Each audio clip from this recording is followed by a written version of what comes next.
세계정세 해부에 다시 오신 것을 환영합니다. 저는 전재현입니다. 일본과 중국 사이 군사적 대결의 어두운 시나리오는 이제 그 어느 때보다 또렷해지고 있습니다. 전례 없는 움직임 속에서 베이징은 중국 군대가 오늘 밤 당장 전쟁이 터져도 전투 대기 태세라고 선언했습니다. 이 선언은 중국이 미사일을 발사해 센카쿠 제도에 대한 통제권을 신속히 확보하려 한다는 신호가 곳곳에서 나타나는 가운데 나왔습니다. 이 지역은 일본이 주권을 주장하고 있으나 중국이 끊임없이 도전해온 곳입니다. 베이징의 공세는 말에 그치지 않았습니다. 최근 중국 군용기는 일본 방공식별구역을 연이어 침범했고 도쿄의 방어 태세를 시험하려는 듯한 근접 비행이 이어졌습니다. 현재 상황은 단발적 도발이 아니라 불시타를 염두에 둔 준비 단계임을 보여줍니다. 미사일로 시작해 이 전략적 군도의 신속한 장악을 노리는 선제 타격, 바로 그 그림입니다. 가장 최근 전개에서 다카이치 총리는 대만에서 병고가 발생할 경우 일본이 군사적으로 개입할 수 있다고 밝혀 파장을 일으켰습니다. 이 발언에 베이징은 즉각 격앙된 반응을 보였고 중국 총영사는 목을 치겠다는 협박성 발언까지 내놓았습니다. 이어 중국은 밤에 전쟁이 벌어져도 맞설 준비가 되어 있다는 내용의 선전 영상을 공개했습니다. 중국의 경고는 더 이상 외교 언어가 아니라 본격적인 격돌의 문턱으로 들어서겠다는 신호일까요? 국제 관측자들은 한때 미국의 THAAD 체계가 한국에 배치되자 베이징이 지역 안보를 위협한다며 강하게 반발했던 장면을 기억합니다. 그런데 지금 중국은 다카이치 총리의 대만 유사시 일본 개입 가능 발언을 THAAD보다 더 심각한 것으로 규정하고 있습니다. 이유는 간명합니다. 베이징은 이를 주권 문제로 간주하고 주권에 손대는 순간 모든 한계선이 지워질 수 있다고 보기 때문입니다. 중국이 오늘 밤 전쟁이 시작돼도 전투 준비를 마쳤다고 밝힌 것은 단순한 협박이 아니라 경계에서 실전 준비로 기여를 바꿨다는 신호입니다. 미사일과 합동 전력뿐 아니라 새로운 무기, 즉 내러티브 전쟁까지 동원하는 양상입니다. 이를 보여주는 사례가 있습니다. 어느 날 어느 달 베이징은 제2차 세계대전 승리를 기념하는 대규모 열병식을 열었습니다. 그 과정 내내 중국은 자신들이 승전국이며 일본은 패전국이라는 메시지를 거듭 강조했습니다. 모든 발언과 구호는 중국의 정당성을 공고히 하고 어떤 군사 행동이든 여론적 토대를 마련하기 위해 설계되었습니다. 역사의 힘을 끌어와 군 현대화와 접목하는 이 방식은 인식의 전장을 넓혀 중국이 전장에서만이 아니라 신념과 담론의 세계에서도 주도권을 잡으려는 시도로 이어지고 있습니다. 최근 시진핑 국가주석은 도널드 트럼프 미국 대통령과의 통화에서 우리는 승전국, 미국도 승전국, 일본은 패전국이라는 점을 강조했습니다. 상징성이 짙은 이 발언은 제2차 세계대전 속 중국의 역할을 다시 규정하려는 전략의 연장선입니다. 역사적으로 보면 질문이 생깁니다. 당시 연합국과 직접 싸우고 조약에 서명한 주체는 중화민국이었습니다. 미국, 소련, 영국과 더불어 승전의 일원이었고 협상 테이블에 앉은 것도 그들이었습니다. 반면 중화인민공화국은 전쟁이 끝난 지 오래 지나 2949년에 성립했습니다. 그럼에도 시진핑 집권 이후 이런 식의 역사 재서술은 갈수록 잦아졌고 베이징은 승전의 주체를 중화민국이 아니라 중화인민공화국으로 점차 고정하려 하고 있습니다. 이는 단지 인식의 미세 조정이 아니라 현대 정치에 봉사하도록 역사를 재구성하는 내러티브 전쟁의 일부입니다. 상징과 언어, 권력을 엮어 지역의 사상 질서를 재배열하는 방식이며 총성은 없지만 효과는 오래갑니다. 2025년 어느 달 어느 날天安門 광장의 열병식에서는 귀빈석의 고령 인사들이 눈에 띄었습니다. 중국 공산당 소속 중일전쟁 참전 노병뿐 아니라 제2차 세계대전 당시 중화민국 정부 소속으로 참전했던 국민당 계열의 노병들도 함께 자리했습니다. 과거 수십 년간 국민당 복무 경력자는 이데올로기 아래 종종 반동으로 분류되곤 했습니다. 그러나 시진핑 집권 이후 이들이 귀빈석에 초대되는 장면은 과거와의 화해를 통해 승리의 이야기를 다시 쓴다는 정치적 함의를 강하게 던집니다. 베이징은 이제 분명히 말합니다. 우리는 승전국, 너희 일본은 패전국. 외교 관계를 맺을 때 너희는 하나의 중국 원칙을 약속했다. 그러니 우리는 이를 결코 간과할 수 없다. 외교적 경고를 넘어선 냉정한 전략 신호이며 정당성을 전면에 세워 긴장을 한 단계 끌어올리는 언어입니다. 역사 화해의 외피 아래 부드러움과 단호함이 교차하는 새로운 질서의 설계도입니다.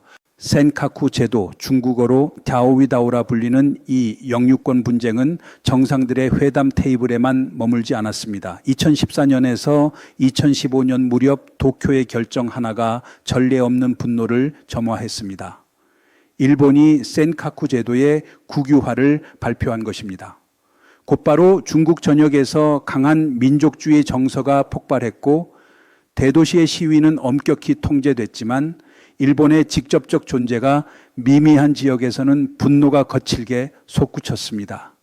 반일 구호가 울려 퍼졌고 일본산 자동차가 거리 한복판에서 불타는 장면은 분노의 상징이 되었습니다. 베이징에게 센카쿠와 갸오위다오는 작은 섬 몇 개가 아니라 명예의 표식이자 침범할 수 없는 선입니다. 주권에 손대면 분노는 매체를 넘어 거리와 골목을 태울 수 있습니다. 그런데 오늘의 풍경은 다릅니다. 과거처럼 공개적이고 거친 반응은 보기 어려워졌습니다. 불매운동이나 기물 파손, 대규모 가두 시위는 드뭅니다. 대신 중앙 집권적 정치 시스템이 위에서 아래로 반응을 조절하는 통제된 침묵이 자리 잡았습니다. 이는 양보가 아니라 전술 조정입니다. 지금의 국제 환경에서 한 발만 넘겨도 미국과 일본의 강경 대응을 불러올 수 있음을 중국은 압니다. 그래서 베이징의 반응은 계산된 수순으로 진행됩니다. 말에서 행동까지 단계적으로, 그러나 전략적 억지를 남기는 방향으로 직접적 군사 개입의 구실을 만들지 않으면서도 강경한 입장을 분명히 하는 모형 여론 통제와 선례 만들기의 결합입니다. 그러나 다른 나라들이 이 시나리오를 순순히 받아들이리라 보기는 어렵습니다. 일본은 외교와 국방을 함께 세워 영토 수호의 의지를 계속 보이고 있습니다. 태평양 강대국인 미국 역시 모든 전개를 면밀히 주시합니다. 이제 게임은 선언의 문구가 아니라 현장에서의 억지력과 태세 유지 능력에 달려 있습니다. 현재 일중 관계는 영토를 넘어 경제와 정치 영역까지 다시 뜨거워지고 있습니다. 주목할 점은 일본에서 높은 지지율을 보이는 다카이치 총리가 외교에서 상당히 유연한 접근을 취하고 있다는 것입니다.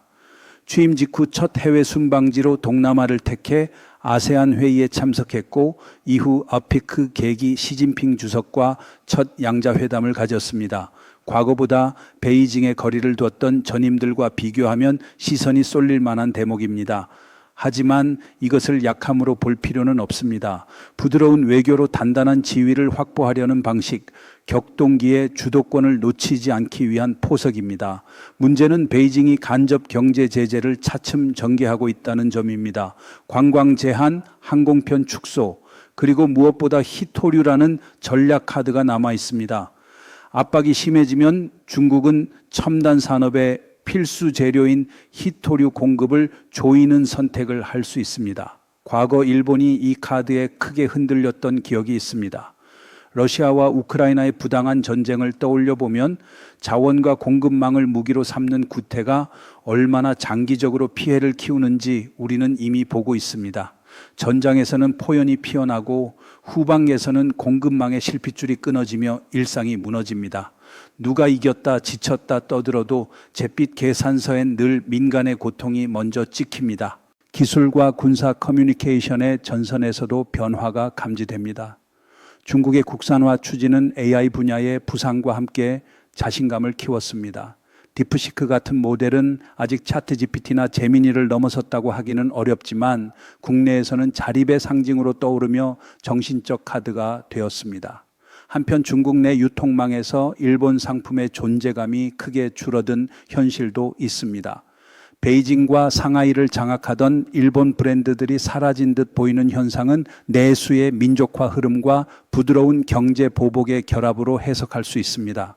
동시에 베이징은 히토류라는 전략패를 여전히 손에 쥐고 있습니다. 이 모든 흐름은 일본이 단기 대응만이 아니라 산업 생태계의 체력을 끌어올리는 장기 처방을 병행해야 한다는 사실을 말해줍니다.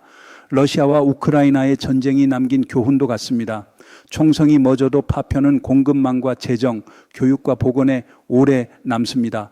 전쟁을 부정당하게 시작한 쪽은 늘 승리를 말하지만 시민들은 전기요금 고지서처럼 조용하고 집요한 대가를 치릅니다. 더 우려스러운 것은 군사 홍보 전선의 기류입니다. 한 중국 민간 기업이 일본 본토 표적을 초고음속 미사일이 타격하는 3차원 모의 영상을 퍼뜨렸습니다. 공식 입장은 아니라 해도 이런 콘텐츠의 확산은 심리전과 여론 과시에 속하는 연성 위협의 신호입니다. 일본은 수동적이지 않지만 맞대응의 수위와 방식은 매우 신중히 계산되어야 합니다. 경제와 기술의 방역을 택할지 불리한 에스컬레이션의 함정에 빠지지 않기 위해 절제를 유지할지, 러시아와 우크라이나의 전장에서도 보았듯 군사적 호기와 과장된 영상미는 금세 피로가 되고 결국 재건 비용과 사회적 균열이 계산되지 않은 채 남습니다. 전쟁의 부조리는 언제나 포스터는 화려하고 뒷면 약관은 길다는 데 있습니다. 디지털 시대의 상주 특파원은 내부 동향을 좇는 핵심 고리로 여겨집니다. 하지만 중국에서는 정반대의 질문이 떠오릅니다. 이렇게 강한 통제 환경에서 상주가 여전히 필요한가? 일본 공격 모의 영상이 중국 소셜미디어에서 확산된 사실은 국가기관이 아니라 내국인 사용자로부터 먼저 흘러나왔고 외신 기자들은 이를 소셜에서 우연히 보고 접근했습니다.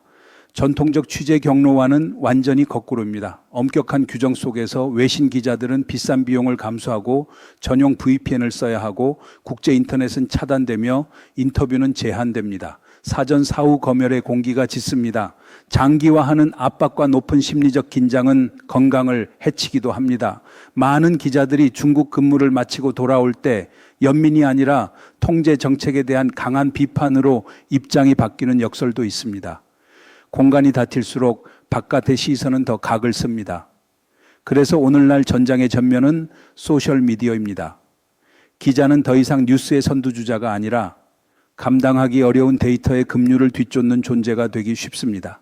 러시아와 우크라이나의 전쟁도 결국 소셜의 프레임 속에서 키워지며 참호의 진실은 종종 알고리즘 뒤로 밀려났습니다. 총탄보다 빠른 건 루머, 더 느리지만 무거운 건 장례 행렬입니다. 센카쿠와 갸오이다오를 겨냥한 초고음속 미사일 공격 모의 영상이 중국의 여러 플랫폼에서 급확산한 사건은 국가가 아니라 항공우주 분야의 스타트업에서 나왔다는 점에서 군사 분석가들의 관심을 끌었습니다. 전쟁 시뮬레이션과 거리가 있던 회사가 민감한 영상을 공개한 배경을 두고 민군 생태계를 독려하며 민간 스타트업을 간접 전력과 홍보의 축으로 활용하는 중국군의 흐름이 거론됩니다.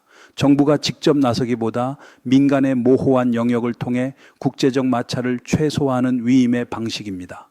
동시에 지역 긴장은 식지 않고 있습니다. 중국의 무인기가 대만 해협에 접근하면 일본은 요격을 위해 전투기를 긴급 발진시키고 이런 사건은 점점 잦아지고 있습니다. 일본 남쪽 관문인 오키나와는 소련과의 냉전 시기 중심이던 홋카이도의 역할을 대신하는 새로운 방공의 요충지가 되었습니다.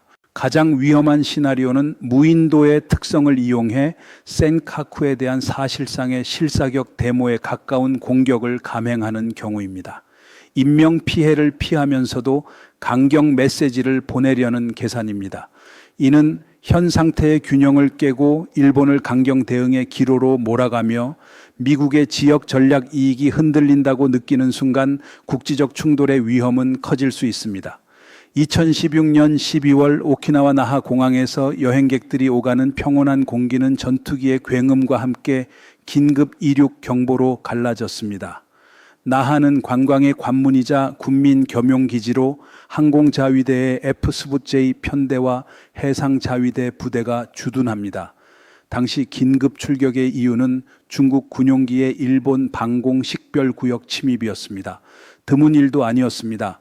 오키나와가 동아시아에서 가장 긴박한 전략 요충지 중 하나로 자리 잡았다는 현실을 보여주는 장면입니다.